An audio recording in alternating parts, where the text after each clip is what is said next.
तपाईँले पढेको मान्छे होइन नेपालका प्रधानमन्त्रीले 8 फर्म गरेको भएन 8 गरेको है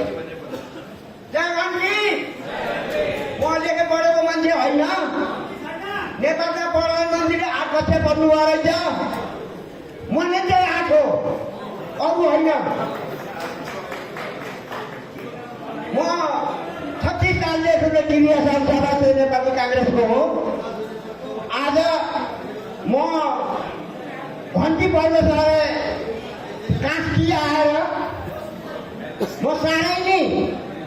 घन्टी मुहा भएर मेरो हातमा रवि बाबु रोएको देखेर भदौमा म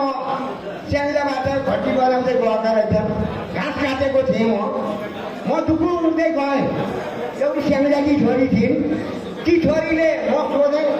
ए बाबु मैले दुईवटा कुरो बोल्न पाउँछु भन्दा बोल्न पाउनुहुन्छ बा भने जे भए पनि म घन्टी हुन पाउँछु भन्दा हुन पाउनुहुन्छ भने मेरो आत्मा घन्टीमय भयो अब अरू केही मैले भन्दिनँ बाबु हो ए यो टोपी हो यो टोपी हो यो टोपी छोपेपछि घन्टी हो यो टाउकोमा टोपी छ यो घन्टी हो जे भए पनि काठमाडौँ बसेका नेपाली हाम्रो दाजुभाइहरू जुन बस्नुहुन्छ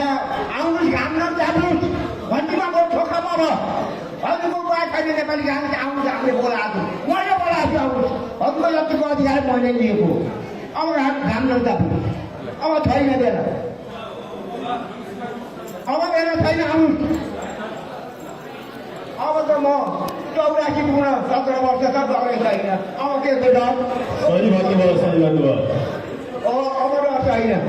घन्टीमा ठोक्ने हो नातिहरूले घन्टीमा ठोक्ने भनेका छन् नातिनीहरूले घन्टीमा ठोक्ने भनेका छन् डरले सङ्कटको हानीको गोलीले चौले हातमा फुटेको छैन अब ज्यान घन्टी हो जाऊ धन्यवाद बाबु मेरो यति हो शुभकामना बाबुहरूको प्रगति होस् एरा घन्टी बोल्ने घन्टी कि घन्टी घन्टी बजाऊ बाबु सकियो मेरो राजा के भयो घन्टी घन्टी जय घन्टी जय घन्टी जय घन्टी जय घन्टी जय घन्टी जय घन्टी जय घन्टी जाऊ नेपाली गानको अब देखाऊ अब कोही हातमा काट्दा हुँदो